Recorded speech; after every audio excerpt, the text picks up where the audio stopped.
What looks like a museum piece, a German 222 Scout reconnaissance vehicle, is actually a 4.5-year project, a true project of passion and determination. The engineering and the mental thought process behind making this German 222 replica is amazing and fascinating, and hearing how they pieced all these parts together is really fascinating. They even allowed me to crawl through their vehicle and take photos and kind of get an idea of how this thing was pieced together. I'll be sharing those photos closer to the end of the video so you kind of get an idea of what I got to see at the event. Before we jump into the interview process where he reveals how this was made, I'm curious, how many of you can guess what parts were used? Like what drivetrain parts, what engine, all that? How would have you made it? What parts would have you used? Put those down in the comments. I'd love to read your guys' creativity. Anyways, let's head over to Lauer Farms and jump into the interview.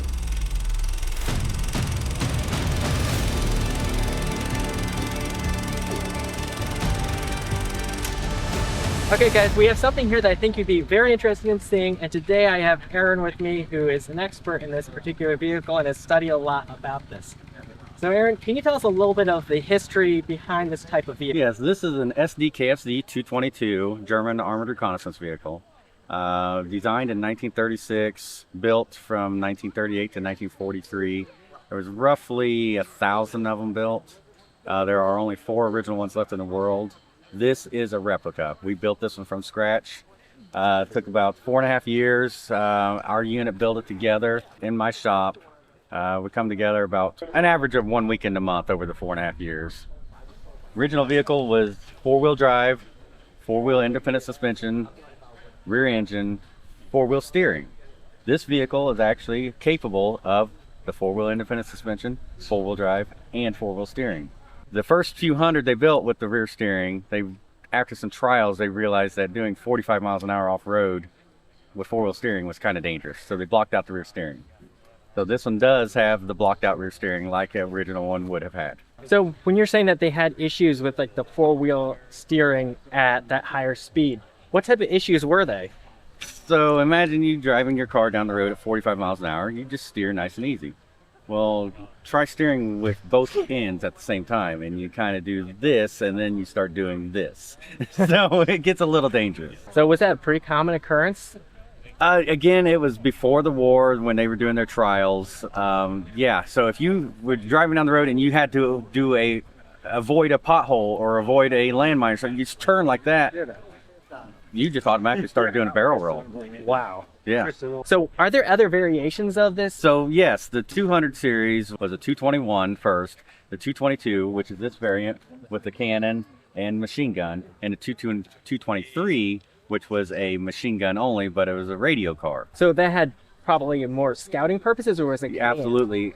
These vehicles were all scouting vehicles. Okay. 221 was a anti-tank rifle on the cannon, where these were more for scouting, but the 20 mil 2 centimeter was capable of anti-aircraft or anti-infantry or anti-tank for smaller tanks, the early war BT-7s and Stewarts and things like that. Do you know how many approximately were deployed in like France? So I don't know the numbers of how many were deployed each area. They were mostly used in Poland, France, Africa, Italy, Greece, a lot of that. When they went to Russia, they found out that the rubber-tired vehicles were not suited for, I mean, Russia didn't have roads. Mm-hmm. That's when the half-tracks and full tracks started coming into play. And then what type of armor did these have? Like, I'm trying to think through, like, okay, what could have been used to take them out? So I'm like thinking from a resistance standpoint. So yes, with the angles, these were 14 millimeter plates of steel with 25 millimeter front plates. So you had to have at least 50 caliber armor piercing to pierce through the sides, and it took more than that to go through the front. Wow. So I would not want to face them like this with typical resistance weapons. No. Small arms fire did nothing other than just upset us. Yeah.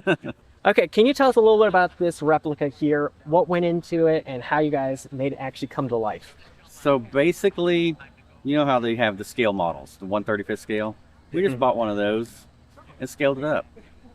I mean, that's how they make the model kit. They take measurements off a real one and scale it down. We just reversed it.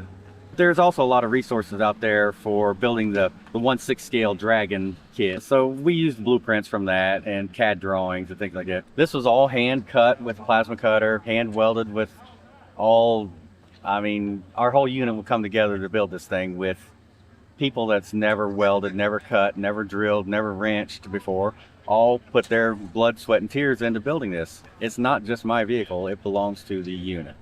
That is pretty awesome. Any ideas on how many man hours went into this? It is over 4.5 years. We averaged a weekend a month probably, and I'm talking sometimes 16, 18-hour days, 2 days a weekend. So over the time period, how many guys were working on this? Oh, I mean, there was times where we built this in my shop. We would stay in the office in our cots and just we would make it a fun event, family event essentially, and there would be sometimes as many as 10, 15 people. Sometimes there's only 2 of us. It varied. Like I said, we built it in my shop where I had my own business, ran it, farm tractor salvage yard. So there's actually a lot of farm equipment parts in this thing. So this vehicle, to have the 4-wheel independent suspension, I used 2 Chevrolet pickup truck front axles and then build a frame in between the 2 axles. As there's not really any one chassis out there that's like the original enough that I liked. What did you guys use? Because I know everyone's gonna wonder about this. It is just some black pipe for the barrel, Chevy car drive shaft for the receiver. I mean, I really put this thing together out of pieces I had laying around.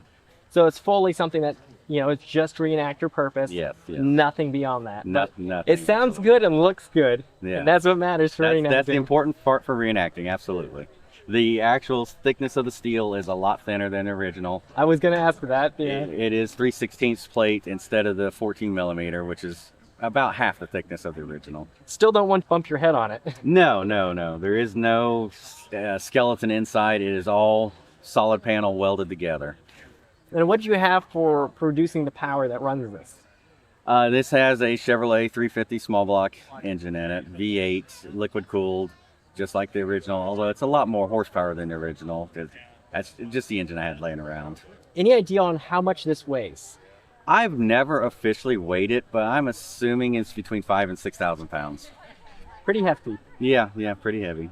And then how long have you been running this? And like, how many years? Because I think I've seen this around for a while. It has been around. It used to be Panzer Gray. This is our 9th year. We just finished up. It's about to have our 10th anniversary with it coming up in May. It's pretty awesome. It's a veteran of reenacting now. Yes, it is. It's been reenacting almost as long as I have. That is cool. How I explain it is we tried to replicate the original as close as possible with modern day parts. So thank you, Aaron, for spending the time talking through this with us. And absolutely. Sharing not only the history from the war, but also how this particular piece was built and how he's helping keep the history alive. Thank you, Aaron. Absolutely. Thank you.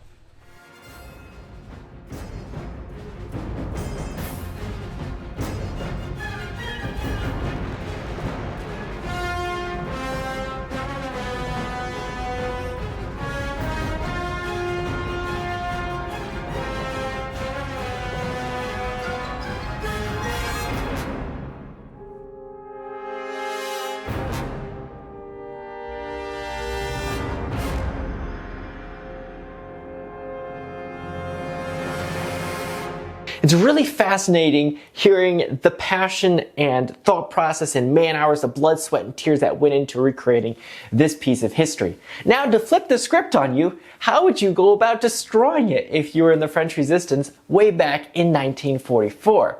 I have a few ideas how they would have dealt with it historically, but let me know in the comments. If you were the French Resistance back then, what would have you done? As you've reached this part of the video, I'm assuming you have enjoyed it. So make sure to hit that like button, subscribe, and also hit that hype button if you're watching this video on a mobile device. It really does help a lot. This is Brave Builds, where history, kit, and reenacting all come together to help us build a better understanding of their bravery because their stories deserve to be remembered.